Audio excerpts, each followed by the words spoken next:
Hello बच्चों, the perfect creators में आप सभी का स्वागत है। छत्तीसगढ़ माध्यमिक शिक्षा मंडल कक्षा 10वीं गणित अध्याय 8 बैंकिंग एवं कराधान। कराधान का ये पहला वीडियो हो चुका है। दूसरा वीडियो आज हम बनाने जा रहे हैं। पहला वीडियो में हमने ये देखा था कि कराधान के क्या क्या स्टेप्स होते हैं, तो उसको आपको रिपीट करना है ताकि आपको याद रहे। वार्षिक आय, दूसरा दान, तीसरा छूट, चौथे नंबर पे मानक कटौती थी जो 1 लाख या छूट जो भी कम उसे लेना था। कर योग्य आय निकालना था। देय आयकर, शिक्षा उपकर, अधिभार, कुल देय आयकर, अग्रिम देय आयकर, अंतिम माह में देय आयकर। ये जो आपके 11 स्टेप्स हैं, इस 11 स्टेप्स को आपको बिल्कुल याद कर लेना है। ये सब कैसे होते हैं, क्या होते हैं, ये पहले वीडियो में बनाया गया है, तो आप पहली वीडियो को ज़रूर देख लीजिए, जो इसका लिंक इसके डिस्क्रिप्शन बॉक्स में दिया जाएगा। तो आज स्टार्ट करते हैं हम अगला क्वेश्चंस बनाने का विधि।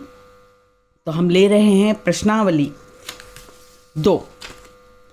प्रश्नावली 2 के प्रश्न को ले रहे हैं। पहला हम प्रश्न बना चुके हैं, दूसरे प्रश्न को ले रहे हैं। दूसरा प्रश्न है, नवीन का वित्तीय वर्ष 2013-14 में वार्षिक वेतन दिया है 7,20,000 रुपये। वह सामान्य भविष्य निधि में 4,000 रुपये मासिक जमा करता है। 20,000 रुपये वार्षिक जीवन बीमा की किस्त जमा करता है। 30,000 रुपये राष्ट्रीय बचत पत्र में जमा करता है।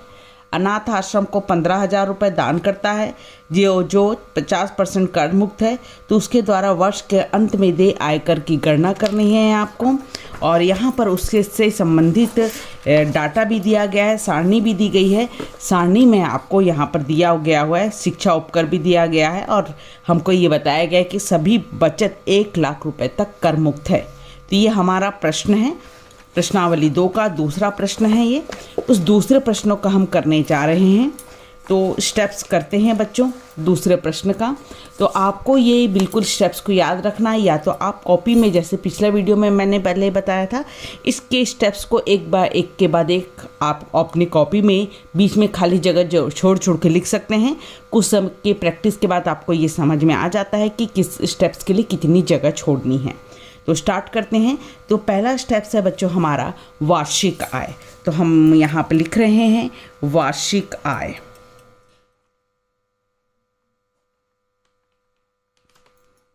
तो वार्षिक आय में हमारे पास प्रश्न को देख लेते हैं। प्रश्न है वार्षिक आय के लिए हमारे पास वार्षिक वेतन 7,20,000 रुपये दिया है। आप अच्छे से देख लीजिए, मासिक है कि वार्षिक, तो ये वार्षिक वेतन है 7,20,000 रुपये। तो आप लिख लीजिए यहाँ पर वार्षिक आय बराबर 7,20,000 रुपये। उसके पश्चात आपकी दूसरी आती है स्टेप्स, आता है दान। तो दान के स्टेप्स के लिए आप लिखेंगे आप दान। तो अब प्रश्न में देखिए दान कहाँ दिया गया है। तो आप देख रहे हैं कि अनाथ आश्रम में 1,500 रुपये का दान करता है जो 50% कर मुक्त है। 1,500 रुपये का 50% कर मुक्त है, मतलब 50 पर एक टैक्स देना है, 50 पर टैक्स नहीं देना है। तो आपको 1,500 रुपये लिखना है। 15,000 रुपये, और यहाँ पर लिख लीजिए 50% कर मुक्त। तो 15,000 है, उसका 50% निकालना है बच्चों। यदि आप इसका 15,000 का आधा कर लीजिए सीधे। यदि आपको उसमें प्रॉब्लम हो रही है तो आप ऐसे 50% मतलब बट्टा 100 आप यहाँ से काट लीजिए। 1 2, ये 1 और ये 2 कट गया, 15 पंजे 75 हुआ और 2 0। तो आपका ये 7,500 रुपये होता है। आप या तो डायरेक्ट कर सकते हैं कि 15,000 50% बोलेगा तो 15,000 का 7,500 रुपये आधा करके लिखिए। 100% बोलेगा तो 15,000 का 15,000 ही लिखना है। तो आपका ये दूसरा स्टेप्स हो गया। तीसरे स्टेप्स की तरफ बढ़ते हैं हम। तो तीसरा स्टेप्स था हमारा छूट।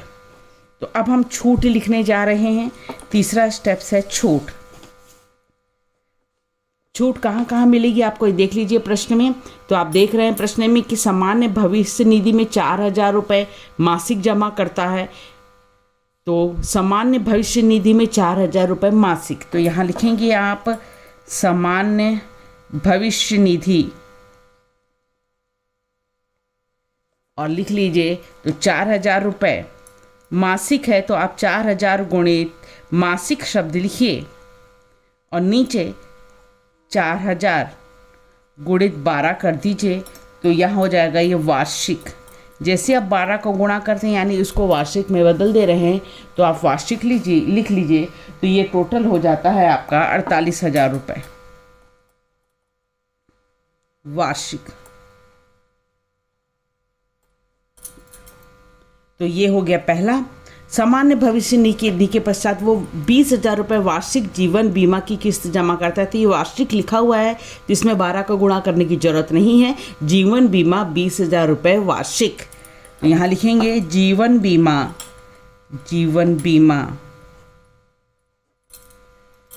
बराबर 20,000 रुपये वार्षिक।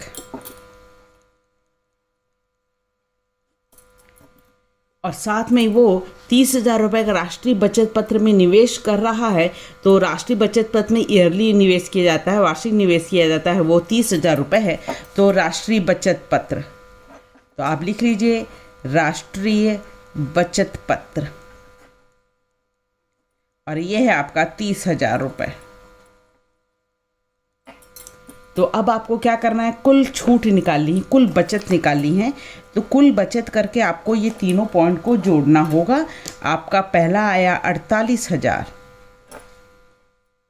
दूसरा आया 20,000, तीसरा आया 30,000।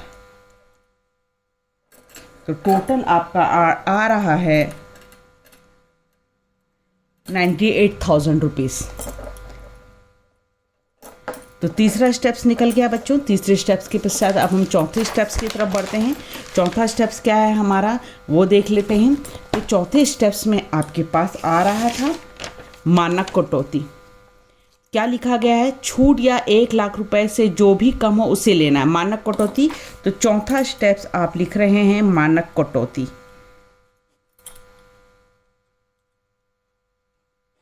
तो आपकी छूट कितनी थी, अभी आपने निकाला छूट थी 98,000 रुपये।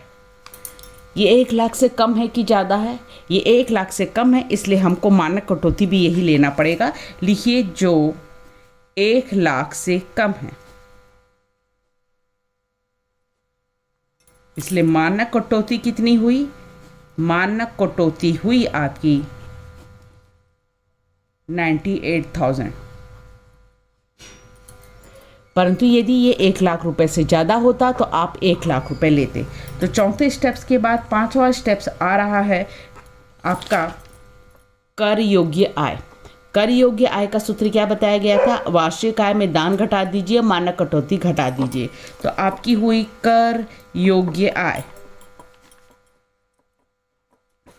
आपको लिखना है वार्षिक आय,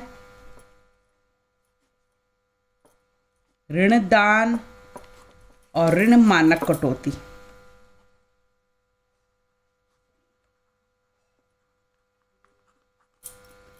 तो वार्षिक आय आपकी है यहाँ पर टोटल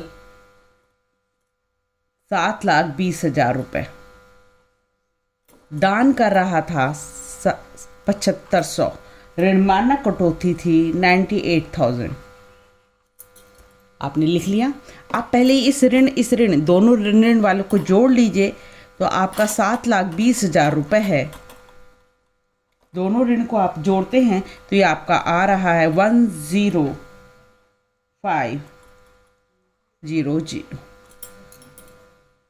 तो इसके पश्चात आपको क्या करना है, इन दोनों को घटा लीजिए। तो आपका आता है 6,14,500 रुपये।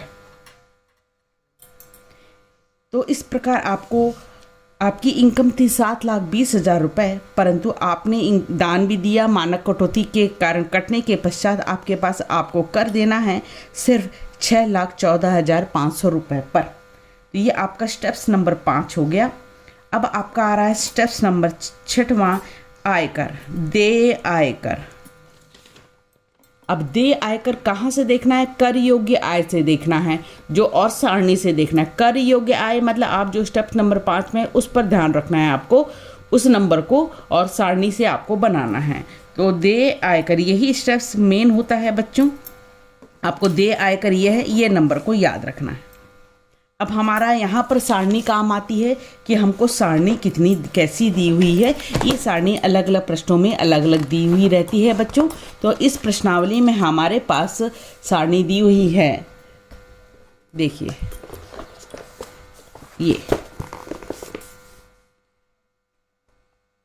2 लाख रुपए तक कोई आयकर नहीं है, 2 लाख रुपए तक हमारी है 6,14,000। तो आपके पास पहला स्टेप है 2 लाख रुपए तक कोई आयकर नहीं, तो पहला स्टेप ऐसे ही लिखा जाएगा 2 लाख रुपए तक कितना है 00, कोई आयकर नहीं मतलब 00, आप इसको 00 लिख लीजिए, कोई आयकर नहीं। उसके बाद आपके पास सेकंड स्टेप्स आ रहा है 2 लाख से 5 लाख रुपए तक। 2 लाख से 5 लाख रुपए तक कितनी आय आएगी आपकी? 10% आपको टैक्स देना है। तो सेकंड स्टेप्स में जा रहे हैं हम, लिखेंगे यहाँ पे 2 लाख से 5 लाख तक 10%। यहाँ 2 लाख 1 रुपये लिखा जाता है, 1 रुपये से हम घटाते नहीं, डायरेक्ट हम 2 लाख रुपए से करते हैं। तो अब आपकी आय देख लीजिए, क्या आपकी आय कर योग्य आय ये कितनी थी? 6,14,500 थी। क्या ये 2 लाख और 5 लाख के बीच में आती है? तो आप देख रहे हैं कि 2 लाख और 5 लाख के बीच में नहीं आती। तो इस प्रकार आपको ये वाला पद इन दोनों के बीच में नहीं आता। तो आपको करना क्या है, ये 10% और इस बड़े में से छोटे को घटा लीजिए। आप 5 लाख में से 2 लाख को घटा लीजिए, तो ये हुआ 10/100 और 5 लाख में से 2 लाख आप घटा रहे हैं तो आपको मिल रहा है 3 लाख। कैंसिल कर लीजिए। तो इस प्रकार आपको 30,000 रुपये प्राप्त होता है। तो सेकंड स्टेप्स क्लियर हो गया बच्चों। तो अभी तक आपका ये वाला राशि यूज़ नहीं हुआ है। अब तीसरा स्टेप्स था अब आपका, हाँ अब आगे जाएंगे आप, क्योंकि आपने अभी तक ये 6,14,500 रुपये इन दोनों के बीच में नहीं आया था। ये आ रहा है हमारे पास 5 लाख से 10 लाख रुपए के बीच में, 20% कटौती दी है। तो अब तीसरा स्टेप्स हो गया आपके पास 5 लाख से 10 लाख रुपए तक आपको है 20%। तो आप लिख लीजिए 20%। अब आपका ये जो आ रहा था 6,14,500 रुपये, ये इन दोनों के बीच में आता है। तो इन दोनों के बीच में लिख लीजिए आप ऐसा 6,14,500 और ऐसा डब्बा लगा लीजिए। तो क्या होगा, इन दोनों के बीच में ये राशि आती है। तो अब आपको इसमें से इसको नहीं घटाना है। अब आपको ये जो 6,14,500 है उसमें से इस 5 लाख को घटाना रहेगा और उसका 20% निकालना रहेगा। तो ये हुआ 20%। किसका 20%? ये 6,14,500 ऋण 5 लाख। 20% मतलब 20/100 गुणित, आप इसको घटा लीजिए।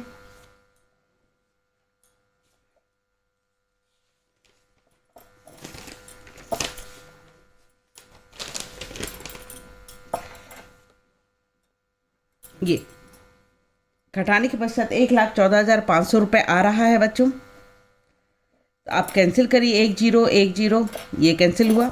तो 2 के साथ गुणा करिए, 2 पंजे 10 हासिल 1, 4 दूनी 8 और 1 9 आया, 2 एकम 2 2 एकम 2। तो आपका हुआ 22,900 रुपये। तो इस प्रकार आपको तीसरे स्टेप्स में प्राप्त हुआ 22,900 रुपये।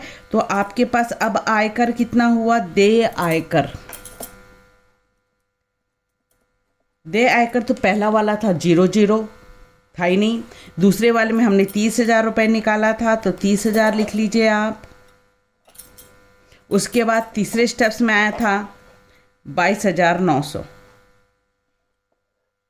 अब आप इसको जोड़ लीजिए,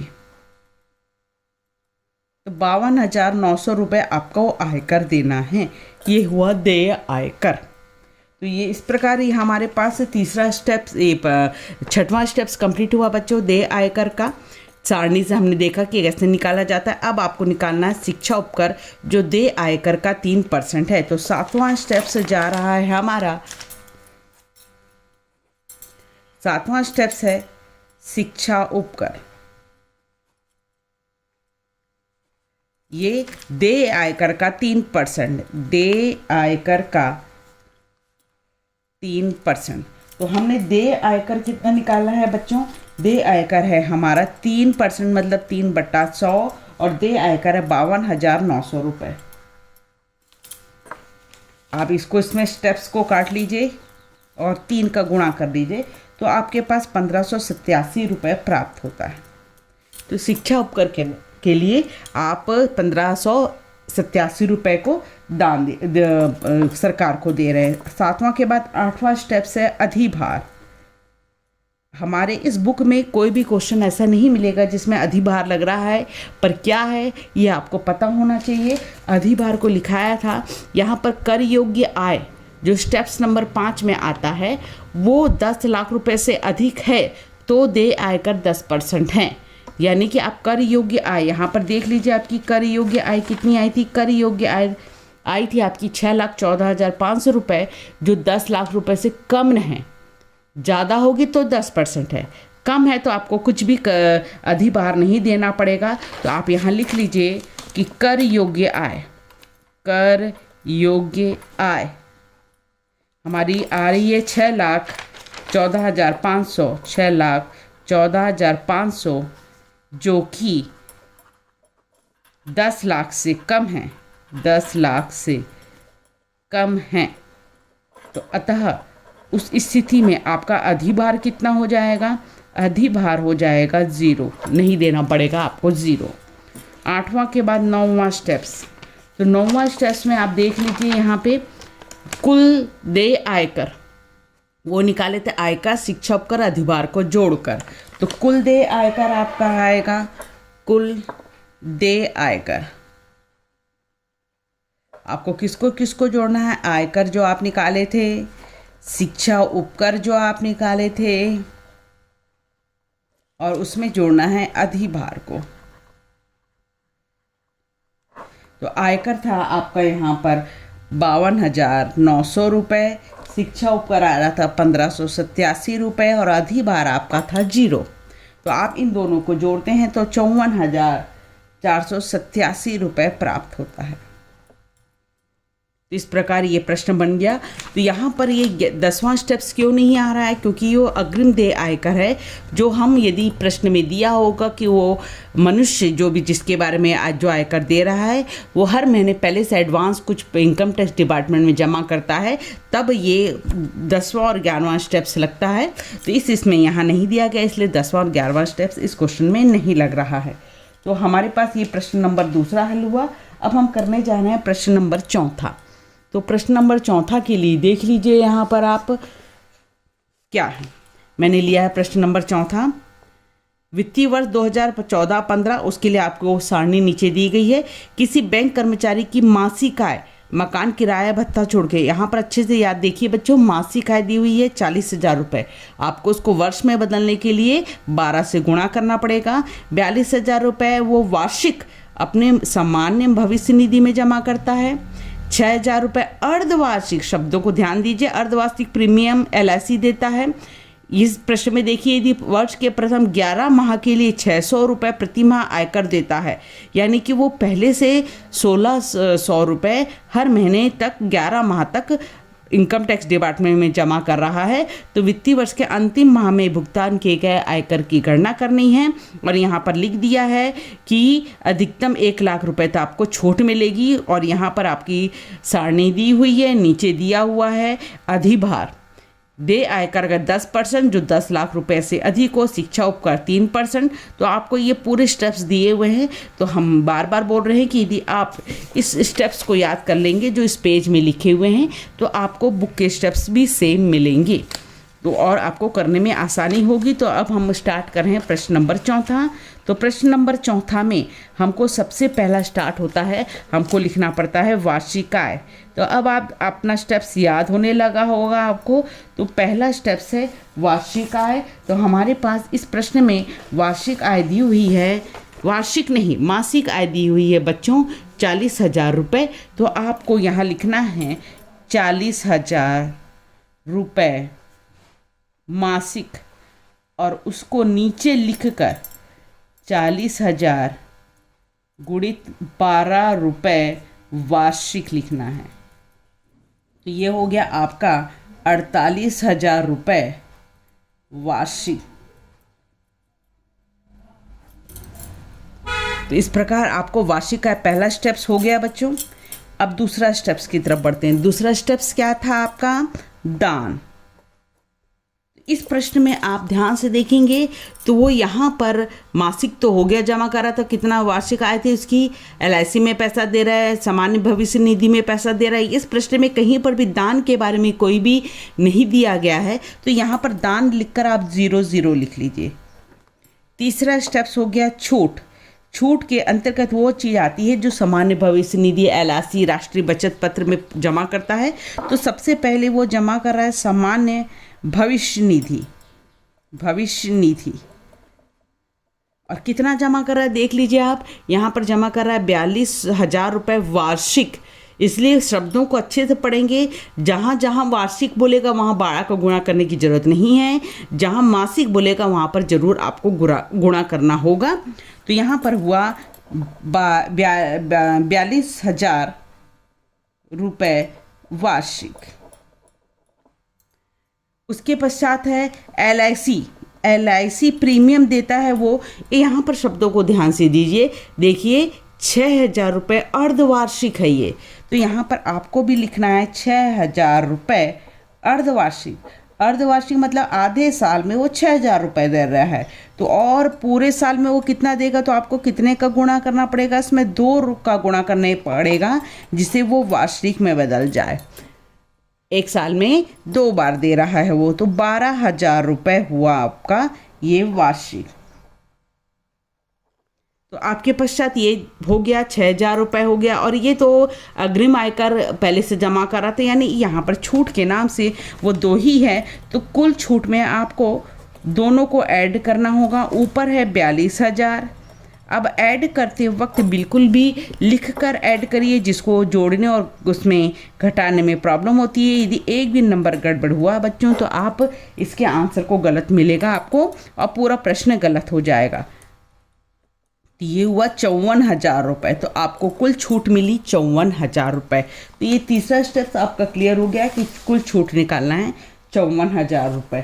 तो अब आपका आएगा चौथा स्टेप्स मानक कटौती।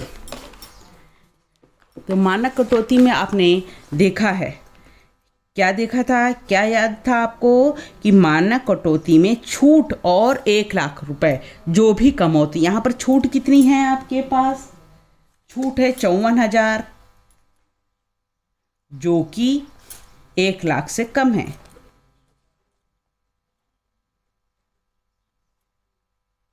इसलिए मानक कटौती कितनी होगी? 54,000। यदि 1,00,000 रुपए से ज़्यादा होता तो 1,00,000 रुपए लेते। यहाँ पर मानक कटौती कभी भी 1,00,000 रुपए से ज़्यादा नहीं आती, इसलिए उसको छोटी वाली राशि को लिखना है आपको। चौथा स्टेप्स के बाद पांचवा स्टेप्स आ जाता है आपका कर योग्य आय। कर योग्य आय, इसके लिए क्या बताया गया था कि वार्षिक आय में से वार्षिक आय, ऋण दान और ऋण मानक कटौती, आपको ऐसा लिखना है मानक कटौती। तो वार्षिक आय आपकी इस प्रश्न में दी हुई है 4,80,000 रुपये। दान था 0 और मानक कटौती आपने निकाली थी इस प्रश्न में 54,000। तो आप घटा दीजिए 4,80,000 रुपये में से 54,000 रुपये का, तो आपका प्राप्त होता है 4,26,000 रुपये। जिस प्रकार कर योग्य आय मिल गई आपको। उसके बाद छठवां स्टेप्स आता था आपका देय आयकर। देय आयकर, और आपको ये राशि पर को ध्यान रखना है और सारणी से देखना है। देय आयकर, तो यहाँ पर अब सारणी की जरूरत पड़ेगी। जो आपके प्रश्न में दिया हुआ रहता है, हमारे पास 4,26,000 रुपये है। ये राशि को देखिए और यहाँ पर देखिए 2 लाख रुपए तक छूट है, कोई आयकर नहीं। 2 से 5 लाख के बीच में 10% है, तो हमारा 4,26,000 है जो 2 से 5 लाख रुपए के बीच में आता है। उस स्थिति में आपको ये सेकंड स्टेप्स तक करना है, आपको तीसरे स्टेप्स में जाने की ज़रूरत नहीं है, क्योंकि हमारी जो कर योग्य आय है वो 4,26,000 रुपये जो सेकंड स्टेप्स के बीच में आती है। यदि वो सेकंड स्टेप्स के बीच में नहीं आती तब आपको थर्ड स्टेप्स करना पड़ेगा, जैसे कि इसके पहले वाले क्वेश्चन में हमने किया था। सॉरी, प्रश्न हम चौथा पढ़ रहे हैं। चौथे में यहाँ पर ये दूसरे का देखने लगे थे, चौथे प्रश्न का देख रहे थे, तो यहाँ पर 2.5 लाख रुपए तक कोई आयकर नहीं है, और 2.5 लाख रुपए से 5 लाख रुपए तक 10% है, 5 लाख से 10 लाख रुपए तक 20% है। हमारी ये 4,26,000 रुपये है, तो ये 4,26,000 रुपये इन दोनों के बीच में आ रहा है। तो यहाँ पर हमको इन दोनों के बीच में देखना है आएगा, तो हमको थर्ड स्टेप्स में जाने की यहाँ पर भी ज़रूरत नहीं है इस स्टेप्स में। तो आपको पहला लिखना है कि 2.5 लाख रुपए तक कोई भी नहीं है, मतलब 0 लिख लीजिए आप। दूसरा स्टेप्स आता है कि 2.5 लाख से 5 लाख तक, जैसा आपका प्रश्न में सारणी दिया रहेगा उसके अनुसार काम करना है 10%। तो आपका ये जो आ रहा है ये 4,26,000 रुपये 5 लाख और 2.5 लाख के बीच में आता है, तो 4,26,000 रुपये आप लिख लीजिए और बीच में ऐसा लगा के डब्बा लगा लीजिए। तो आपका ये इसमें से इसको घटाना रहेगा, 5 लाख नहीं लेना, इस अधिकतम में से इसको घटाइए और उसका 10% निकालिए। तो 10% किसका, ये 4,26,000 में से घटा लीजिए 2,50,000। तो 10% मतलब 10/100। अब आप इसको घटाएंगे तो आपको मिलता है 1,76,000। अब इसको कैंसिल कर लीजिए तो आपका मिलेगा 17,600 रुपये। आपको तीसरे स्टेप में जाने की जरूरत नहीं पड़ रही, तो आपका देय आयकर पहले तो 0 था ये, और दूसरा वाला था 17,600 रुपये, तो छूट हो गई आपकी, आयकर हो गया आपका 17,600 रुपये। तो इसके पश्चात छठवां स्टेप्स के पश्चात था 7वां स्टेप्स शिक्षा उपकर। शिक्षा उपकर वो क्या स्टेप्स था आपका, देय आयकर का 3%। ये क्वेश्चन भी आता है बच्चों, देय आयकर का कितना परसेंट का है, होता है 3%। तो देय आयकर है हमारा यहाँ पर 17,600 रुपये, उसका 3% मतलब 3/100, 2 जीरो को काट लीजिए और 3 से गुणा कर लीजिए, तो आपका आ जाता है 528 रुपये। तो इस प्रकार आपको शिक्षा उपकर मिल गया। 8वां प्रश्न, अब 8वां स्टेप्स आएगा टोटल अधिभार। अधिभार का कितना था यहाँ पे कि कर योग्य आय यदि 10 लाख रुपए से अधिक है तब 10% देना है। तो कर योग्य आय आपकी कितनी है, 4,26,000 रुपये। तो यहाँ लिखेंगे आप कि कर योग्य आय 4,26,000 रुपये जो कि 10 लाख से कम है।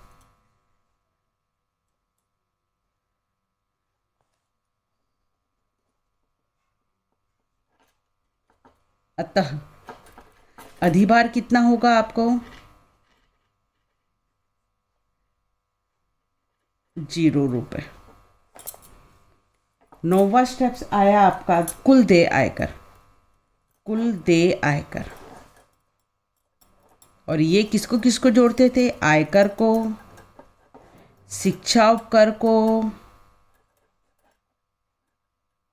और अधिभार को, तीनों चीज को जोड़कर आपको फाइनली टैक्स देना है।